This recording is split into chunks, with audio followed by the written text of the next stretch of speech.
Everyone recognized the face, yet no one knew the truth behind it. Welcome to Echoes of Clues. I am your host, Shadow Teller.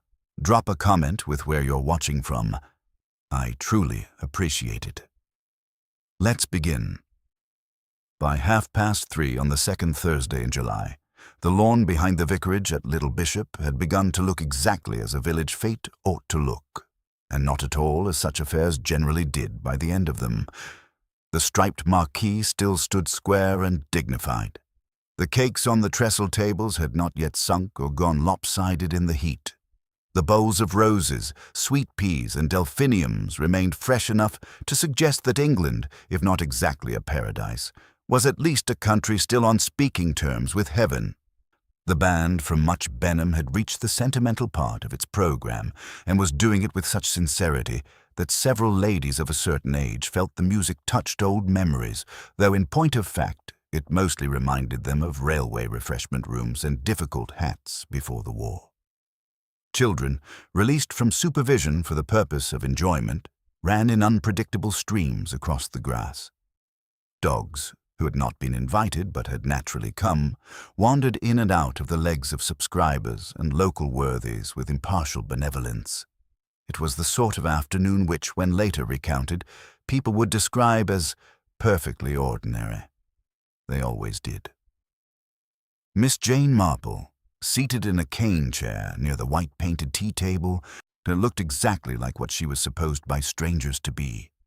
A frail, elderly lady in a faded floral dress, with mild blue eyes, a small lace cap, and hands folded over a handbag of respectable antiquity.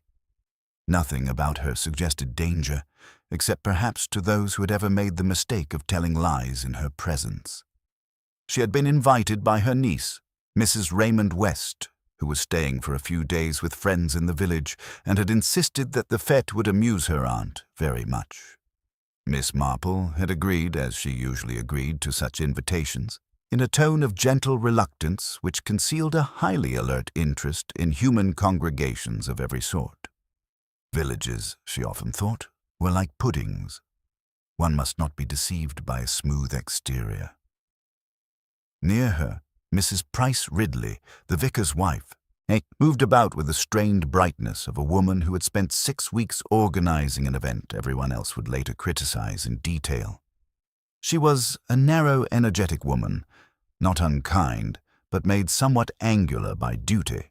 Her eldest daughter, Sylvia, sat at the ticket stall pretending composure and very badly concealing irritation.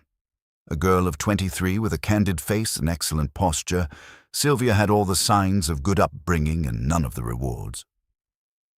At the far end of the lawn, Major Harbottle was presiding over the coconut shy with the martial expression of a man defending the empire in reduced circumstances. Dr. Colwyn, the village doctor, strolled about with that look of cultivated absent-mindedness by which medical men often concealed a vigilant curiosity. Mr. Felix Dorn, an artist from London who had lately taken the old mill cottage, stood rather apart beneath a chestnut tree, sketchbook in hand, ostensibly drawing the church tower but actually observing the women.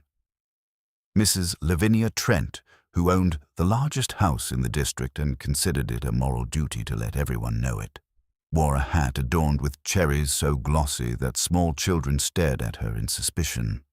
And threading through them all, with a tray of cups balanced on one hand and a practical eye for shortages on every table, was Lucy Aylesbury, companion to old Mrs. Cresset of Cresset Hall.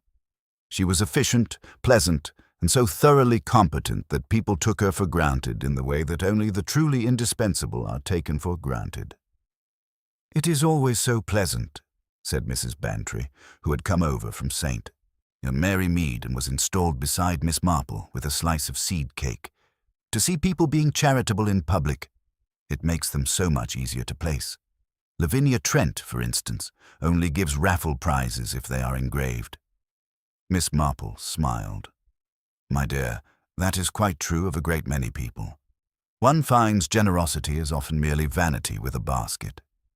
Mrs. Bantry gave a delighted chuckle. "Oh, Jane, look there.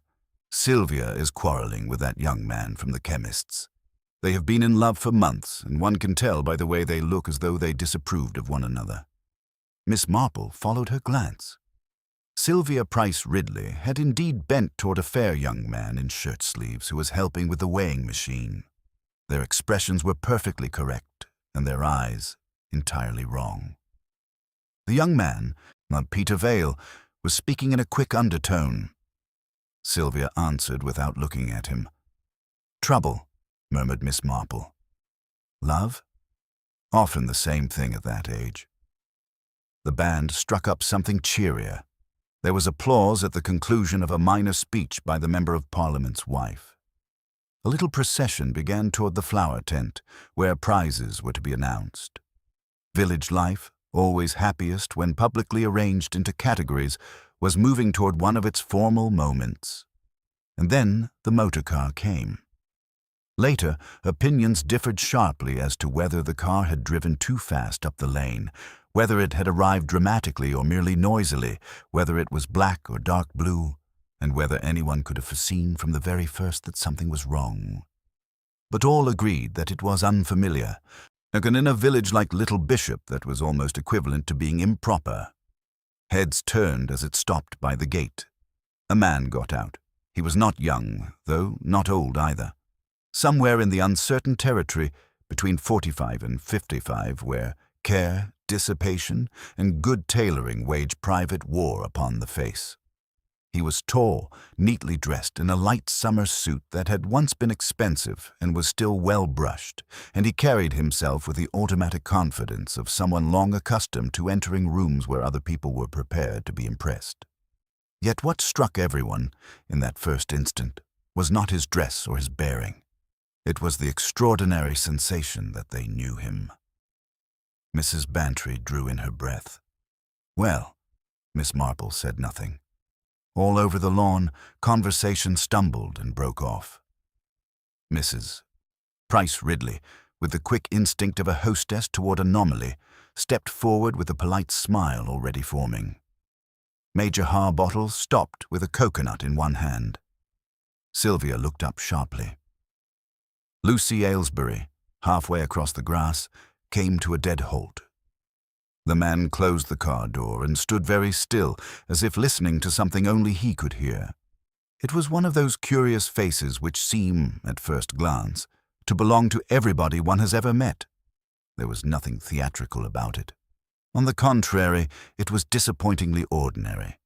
Straight nose, square chin, thinning brown hair, an expression of weary distinction. Yet each feature suggested a memory just out of reach. He might have been a schoolmaster, a barrister, a cavalry officer, a cousin seen at Christmas in 1932, or the husband of someone one had once met in Bournemouth. The mind caught at possibilities and failed to secure any one of them.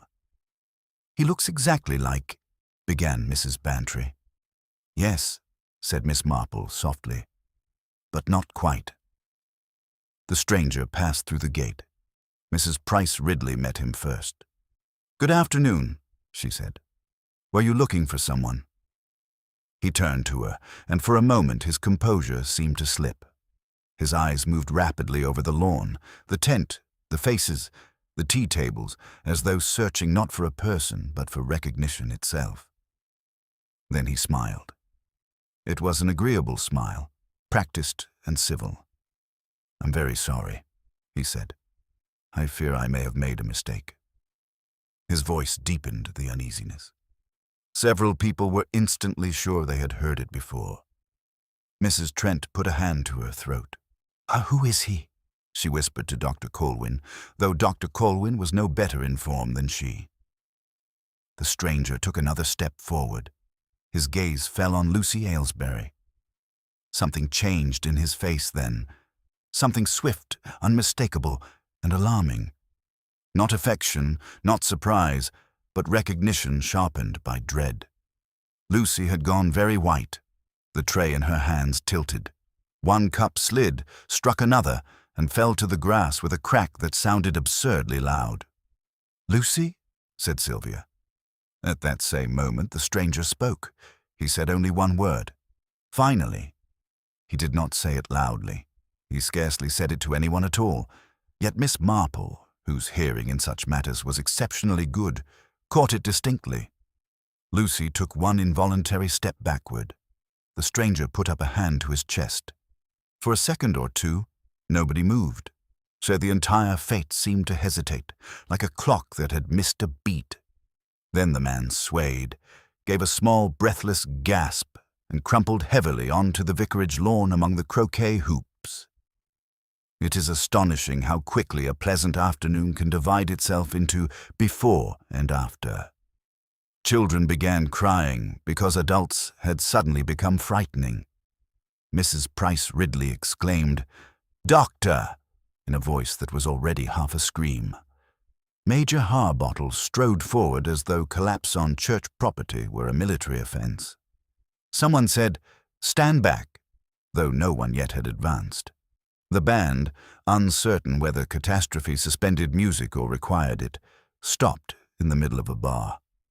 Dr. Colwyn was first to kneel beside the fallen man, his face, habitually composed, altered almost imperceptibly as his fingers went to the wrist, then to the throat. Miss Marple watched Lucy. The girl did not faint. That in itself was interesting. She stood perfectly motionless, still holding the tray, staring at the body with the fixed disbelief of a person seeing not what lies before them, but what has come back from very far away. "Well?" demanded Major Harbottle. Dr. Colwyn rose slowly. "I'm afraid," he said, "this man is dead." A murmur passed over the lawn like wind through dry leaves. Dead at a church fete, in broad daylight, among the sponge cakes and raffle books and roses. Mrs. Bantry clutched Miss Marple's arm with genuine excitement and immediate guilt at feeling it. "My dear Jane." But Miss Marple had gone very still. People were crowding now. Voices rose, broke, contradicted one another. Someone insisted it was his heart, though someone else declared he had been frightened to death. Mrs. Trent announced that she knew at once there was something foreign about him. Peter Vale was saying to Sylvia, Did you see Lucy?" Lucy herself had set down the tray at last. Her hands were steady, but her face had the hard, closed look of a locked room. Miss Marple's eyes dropped to the grass near the dead man's outstretched hand. There, half caught in the bent wire of a croquet hoop, lay a small object that had fallen from his pocket when he collapsed. It was a photograph, old and much handled, no larger than a visiting card. She could not yet see the whole of it, only the edge and the blurred portion of a face. A face, she thought, that someone had wanted very much to keep. And then she looked up at the villagers gathering in frightened fascination around the stranger they all recognized and no one knew, and Miss Marple felt that familiar, melancholy certainty settle upon her. Nothing in a village was ever really strange. For several moments afterwards, little Bishop behaved as villagers always do when the extraordinary intrudes upon the ordinary. It attempted, with immense energy and very little success, to continue as though nothing improper had occurred. Mrs. Price Ridley, pale but resolute, ordered the children indoors. Major Harbottle insisted upon a clear space round the body in tones of parade ground authority. And Mrs. Trent, who had no practical capacity whatever, devoted herself to being audibly shocked. Dr. Colwyn, having satisfied himself there was nothing to be done, though asked for the police and for the stranger's pockets to remain untouched. This last instruction he directed chiefly at Major Harbottle, who had already bent with a brisk air, suggesting that identification was a matter for retired officers rather than constables. "Best leave things exactly as they are," said the doctor, "until Inspector Weatherby arrives." That name brought a murmur of relief. Inspector Weatherby, from Much Benham, was regarded as a sensible man because he spoke little and never hurried. In English villages, such qualities are mistaken for genius and often amount to it. Miss Marple did not move toward the little knot about the body. Instead, she rose quietly from her chair and drifted, in the unremarkable manner of elderly ladies seeking shade, toward the tea-table where Lucy Aylesbury had gone. Lucy was pouring out fresh cups with extraordinary neatness. She had recovered colour, but only in the superficial sense. Beneath it, she seemed drained and distant. "That was a very nasty shock, my dear," said Miss Marple gently. Lucy looked at her and attempted a smile. "Yes, horrid." "You knew him?" The question was put so mildly that it scarcely seemed a question at all. Lucy's hand paused over the teapot only for an instant. "No." Miss Marple accepted a cup she did not want. "Ah." It was not disbelief exactly. It was a soft little sound, but it had a way of leaving the other person alone with their own words. Lucy's lashes flickered.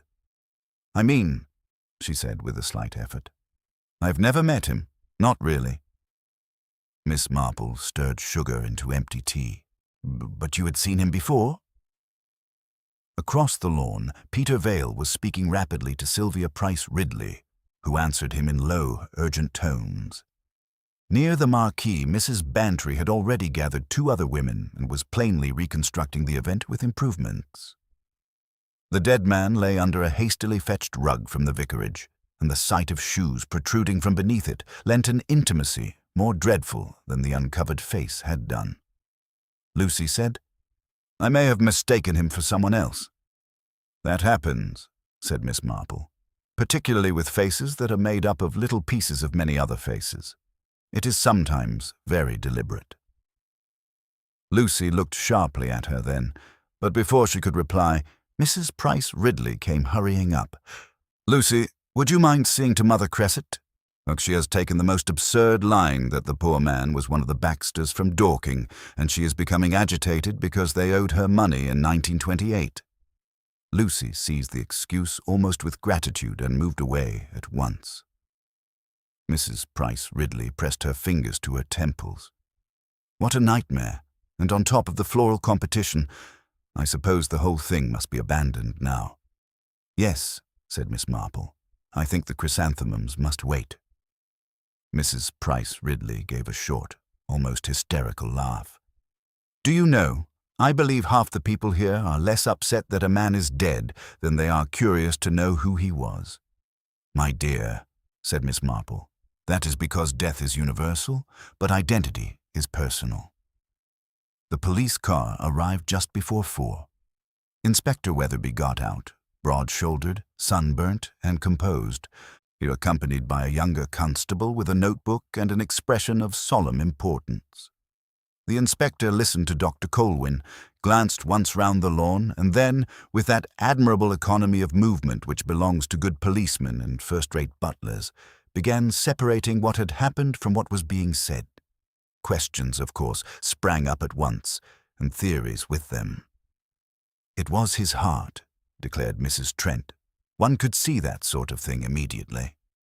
"Nonsense," said Major Harbottle. "The fellow had the look of someone under strain. War service, perhaps. Delayed shock."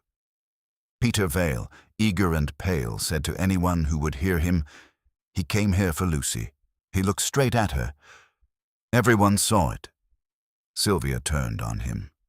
"That proves nothing." "It proves he knew her." "It proves she recognized him." "Ah, that isn't the same." Their eyes met, and Miss Marple, watching from a little distance, observed that whatever disagreement existed between the young couple had for the moment been displaced by a larger anxiety. Sylvia's concern was not romantic jealousy or embarrassment. It was protective. Toward Lucy, certainly, but perhaps toward someone else as well. Inspector Weatherby presently asked if anyone had spoken to the man before he collapsed. Mrs. Price Ridley described their brief exchange. Others added fragments, that he looked ill, that he looked frightened, that he had come in a dark car, that he had asked for no one and yet seemed to search for someone. Then Peter Vale, after a hesitation calculated to attract attention, said that the dead man had spoken one word. "Did he?" said the inspector. "Yes. To Miss Aylesbury. He said, 'Rah, finally.'" There was a little stir at that, and all eyes went at once to Lucy, who had just returned with a glass of water for old Mrs. Cresset. She stopped dead in the path, the colour again draining from her face. "Is that true, miss?" asked Inspector Weatherby. Lucy held the glass so tightly that the water trembled at the brim. "I heard him say something. I couldn't be sure what. But you had seen him before." There was the briefest pause. "No," said Lucy.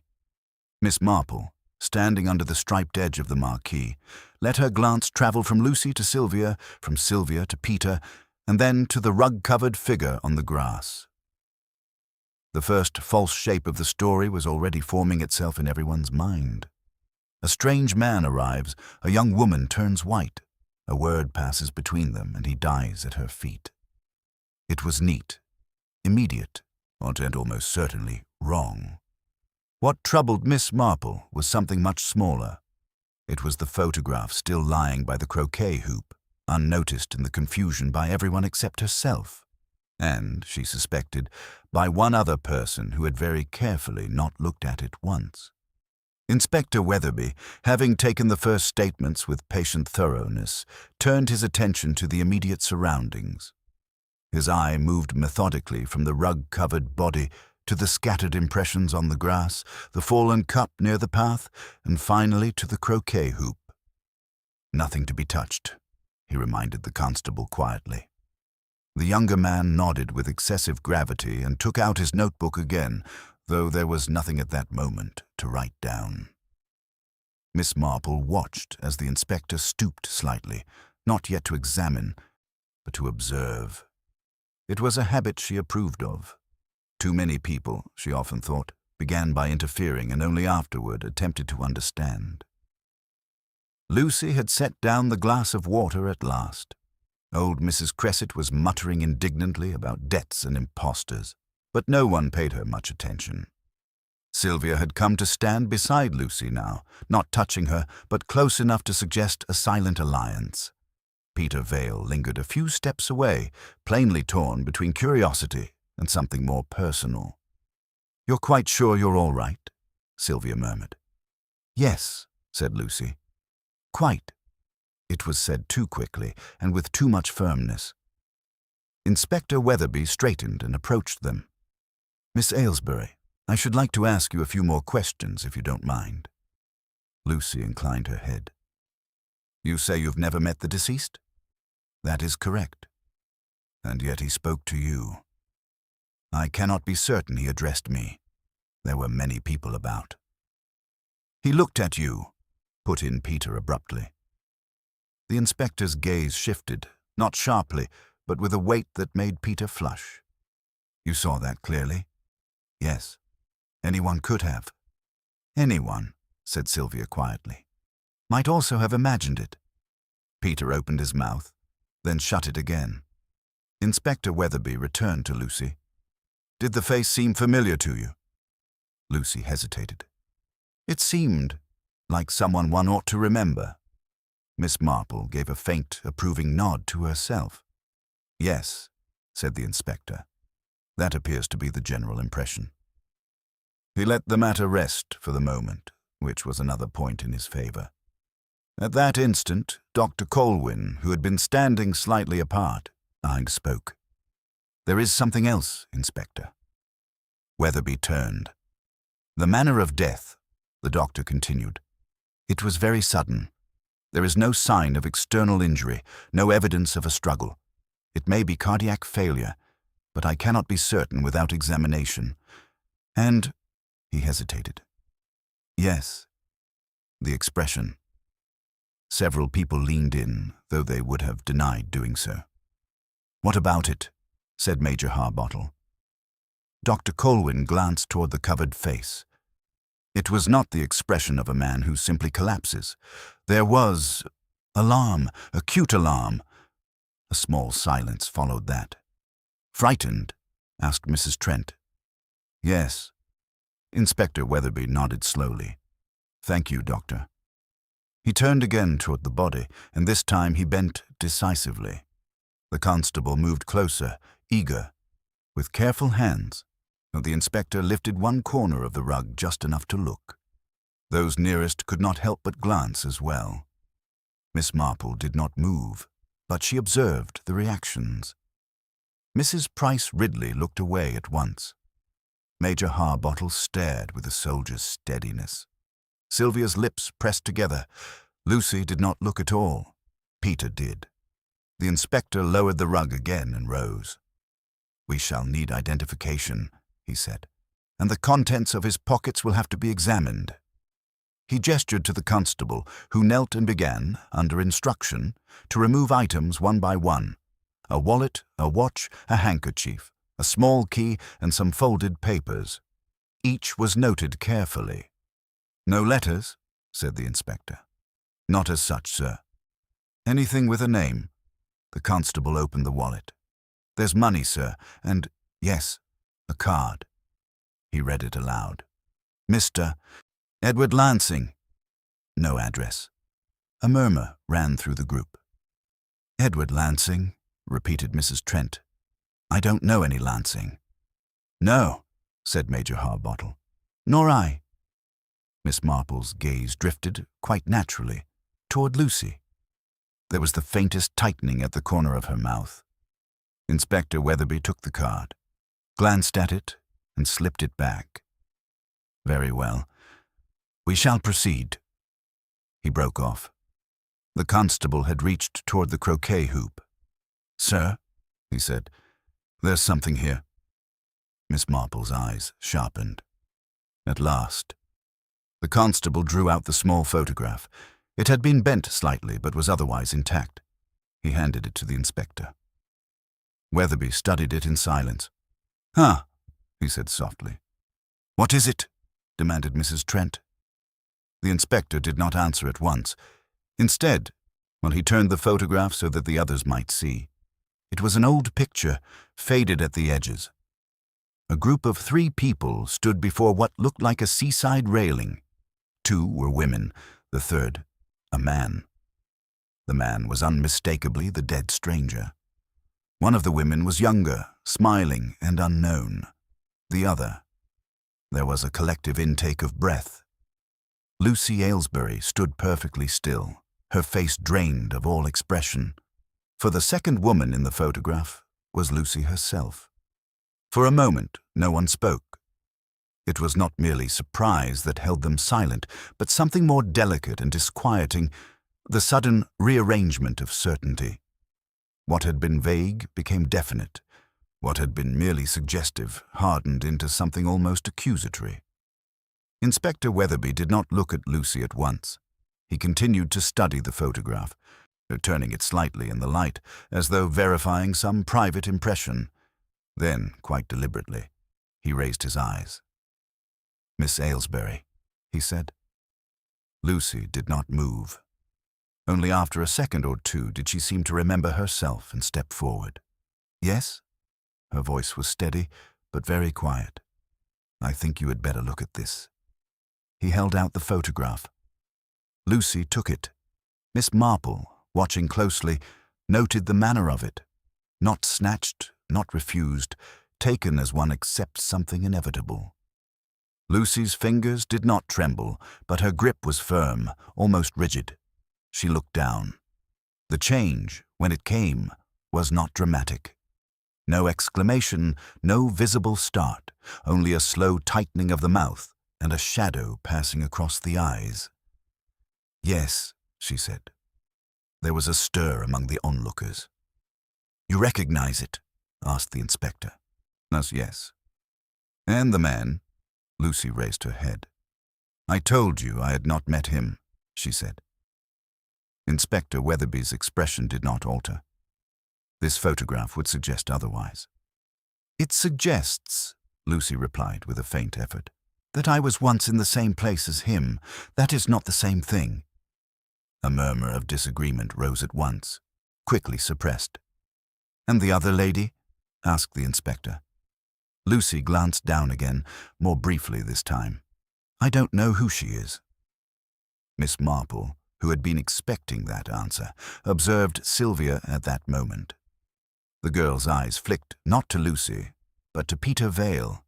It was a quick, involuntary movement, and Peter, catching it, looked suddenly uncomfortable. "Where was the photograph taken?" The inspector continued. I don't remember. No memory at all? Lucy hesitated. Fauteuil, it may have been at the seaside. Many photographs are. Mrs. Trent gave a small, incredulous sniff. Major Harbottle shifted his weight as though restraining a comment. Inspector Weatherby took the photograph back. You understand, Miss Aylesbury, that this is a serious matter? Yes. You deny knowing the deceased? I deny having known him as you mean it. There was just enough emphasis on the last words to suggest that meanings might vary. The inspector regarded her for a moment longer, then nodded. Very well. We shall return to it. He turned away, signaling to the constable to continue the inventory. The effect of the discovery spread rapidly through the gathering. It passed from person to person in lowered voices, acquiring detail as it went. Within minutes, there were those who had always thought Lucy reserved, and those who had suspected a past, those who were not at all surprised, though they could not have said why. Mrs. Bantry reappeared at Miss Marple's side, flushed with information. My dear Jane, it is perfectly extraordinary. They say she is in the photograph with him, quite unmistakable, and she denies knowing him. Really, one cannot think what girls are coming to. Girls, said Miss Marple mildly, very seldom come to anything new, my dear. They merely repeat the old patterns with slight variations. But what can it mean? Miss Marple's gaze moved again across the lawn. It means, she said, that someone is telling the truth very carefully. Meanwhile, Dr. Colwyn had drawn the inspector aside. There is another point, he said in a low voice. If this was natural death, it was an unusually rapid one. But if it was not, you suspect poison. I do not say so, only that the expression, combined with the suddenness, might suggest it. Inspector Weatherby glanced back toward the group. Then we must consider opportunity, he said. Who was near him? Who spoke to him? Miss Aylesbury, said the doctor quietly. Yes. They both looked at Lucy. She was no longer the composed, efficient companion moving among teacups and trays. She stood slightly apart now, as though the space around her had widened. Sylvia remained close, but even that closeness had altered. It was no longer casual, but watchful. Peter Vale hovered uncertainly, his earlier eagerness replaced by something like doubt. Miss Marple, observing all this, let her eyes drift once more to the photograph in the inspector's hand. 3 people by the sea. A man, now dead, and a girl who denied him, and a third figure, unidentified, unremarked, and, for the moment, entirely overlooked. Miss Marple gave a small, almost inaudible sigh. It was always the overlooked person who mattered most. The first constable from Much Benham had scarcely finished his notes when the quiet machinery of removal began. A second car arrived, and with it a stretcher discreetly brought through the side gate. The band had long since packed away its instruments. The fete, though not formally declared ended, had dissolved into small, anxious groups that lingered without purpose. Inspector Weatherby gave his instructions without raising his voice.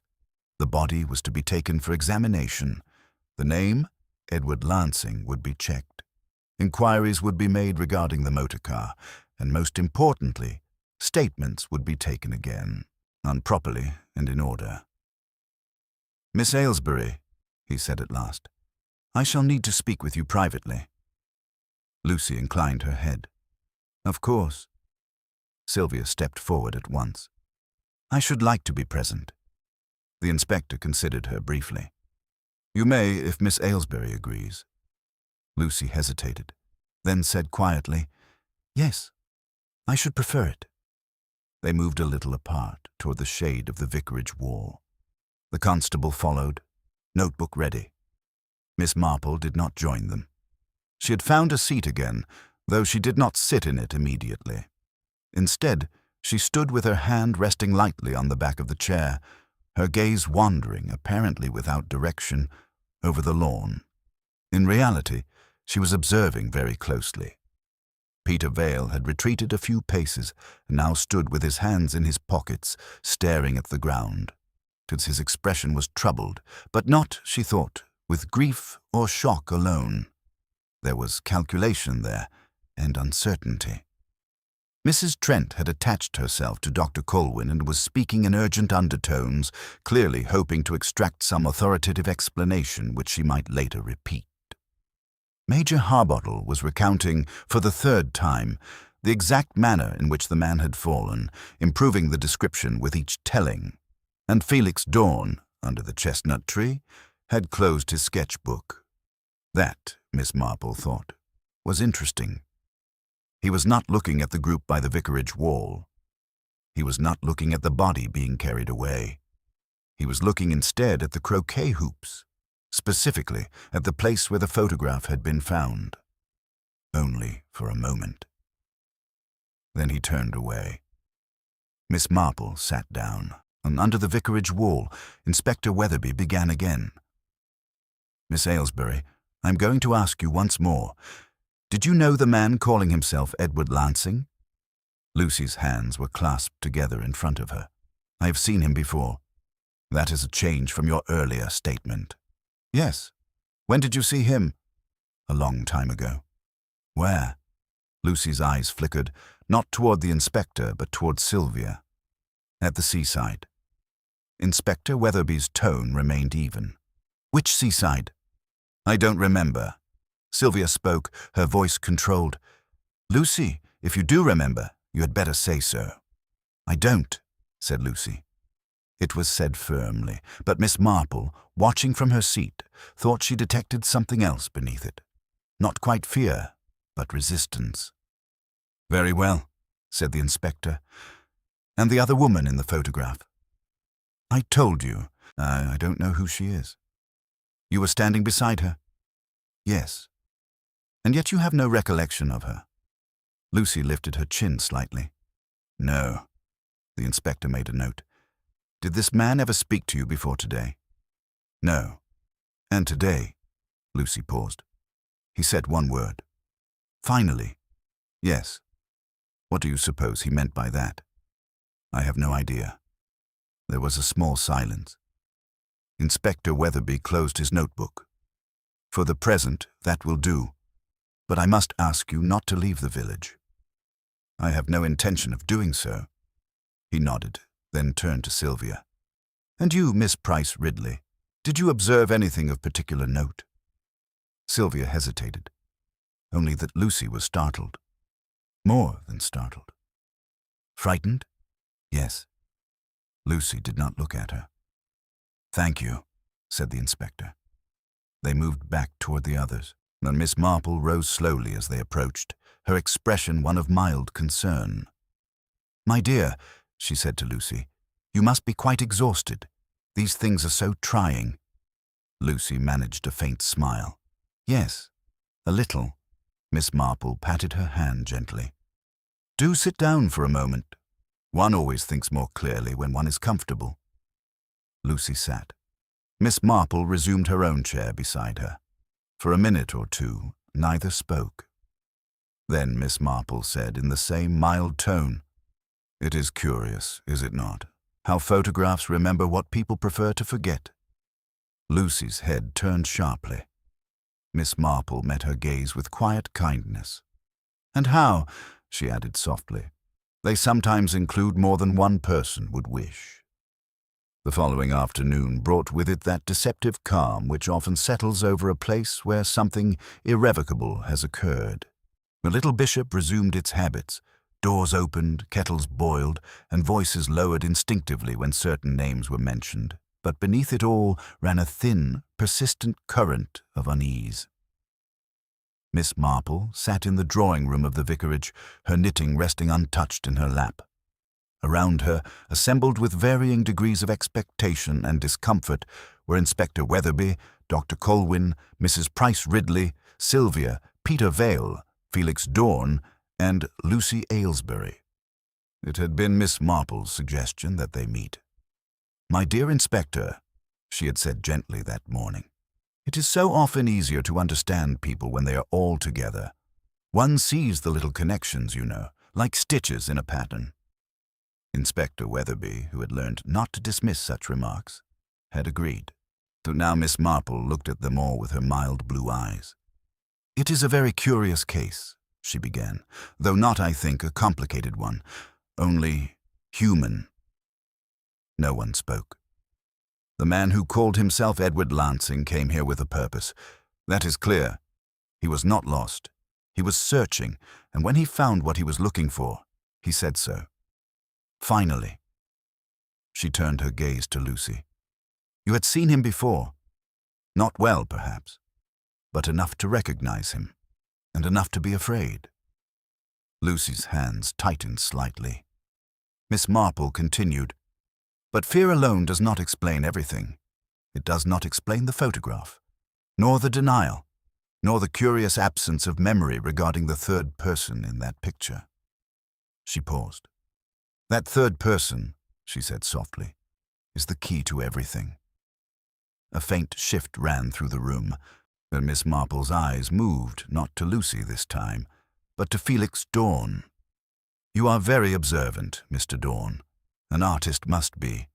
You noticed the photograph before anyone else, I think. You were looking at the croquet hoop. Very carefully. Not because you had not seen it, but because you had." Felix Dorn gave a small, controlled smile. "I don't see what—" "No," said Miss Marple gently. "You would not wish to, but you recognized the third figure at once, didn't you?" There was a silence. Then, very slowly, Felix Dorn said, "Yes." Mrs. Price Ridley gave a little gasp. Miss Marple inclined her head. "Of course you did, because the third person in that photograph was not a stranger at all. It was you." The room seemed to contract. Peter Vale stared. Sylvia's hand went to her mouth. Lucy closed her eyes briefly. Her Inspector Weatherby leaned forward slightly. "Go on, Miss Marple." "It was some years ago," Miss Marple continued, "at the seaside, as Miss Aylesbury said, a small, unimportant holiday, except that it was not unimportant to those concerned. There was a man, Edward Lansing, though I doubt that was his real name, and two young people. One was Lucy, the other was Mr. Dorn." Felix did not move. "There was money involved," Miss Marple said. "There is very often money, or the promise of it, and deception. That too is very common. Mr. Lansing was not merely a casual acquaintance. He was a man who knew things about both of you, things that might be inconvenient." Lucy spoke suddenly. "He found out," she said, "about Felix, about what we'd done." Miss Marple nodded. "Yes, and he used that knowledge, not immediately perhaps, but such men are patient, and he kept the photograph. A reminder, a lever." Inspector Weatherby said, "Blackmail." "Yes." Felix Dorn laughed softly, but there was no amusement in it. "It was a long time ago." "Not to him," said Miss Marple, "and not, I think, to you." She turned slightly. "When he arrived here yesterday, he was not surprised to find Miss Aylesbury. He had come for her. But what he did not expect, what truly startled him, was to see you." Felix's smile faded. "He recognized you. That is why he looked frightened. Not because of Miss Aylesbury, but because of you." Dr. Colwyn drew a sharp breath. "The expression," he murmured. Miss Marple nodded. "Yes, the expression of a man who realizes too late that he has misjudged someone." Inspector Weatherby's voice was very quiet. "You're saying Mr. Dorn killed him?" Felix spoke before Miss Marple could answer. "I didn't touch him." "No," said Miss Marple. "You did not need to. You had prepared for him." She looked at the inspector. The poison was in the cigarette case. Weatherby's head turned sharply. Felix's hand moved just slightly toward his pocket. "He always accepted one," Miss Marple went on. "Old habits, old associations. You offered it quite naturally, I think. Before anyone noticed, before he spoke, and when he did speak, when he said finally, it was not triumph. It was recognition. Lucy's voice broke. "I didn't know," she said. "I thought—" "Yes," said Miss Marple gently. "You thought he had come for you alone." Inspector Weatherby stood. "Mr. Dorn," he said, "I must ask you—" Felix did not wait. "It's quite true," he said calmly. "All of it. He had been writing to me as well, demanding money, threatening exposure. I knew he would come eventually." He gave a small shrug. "I merely ensured that when he did, it would be the last time." There was silence. Then, very quietly, Lucy began to cry. Miss Marple folded her hands. "It is always the same," she said softly. "People think they can bury things, but they do not stay buried. They grow, like seeds, and one day they come up in the most inconvenient places." Inspector Weatherby signaled to the constable. Felix Dorn did not resist. As he was led away, he glanced once at Lucy. "Sorry," he said. Lucy did not look at him. The room slowly emptied. In the end, only Miss Marple and Mrs. Bantry remained.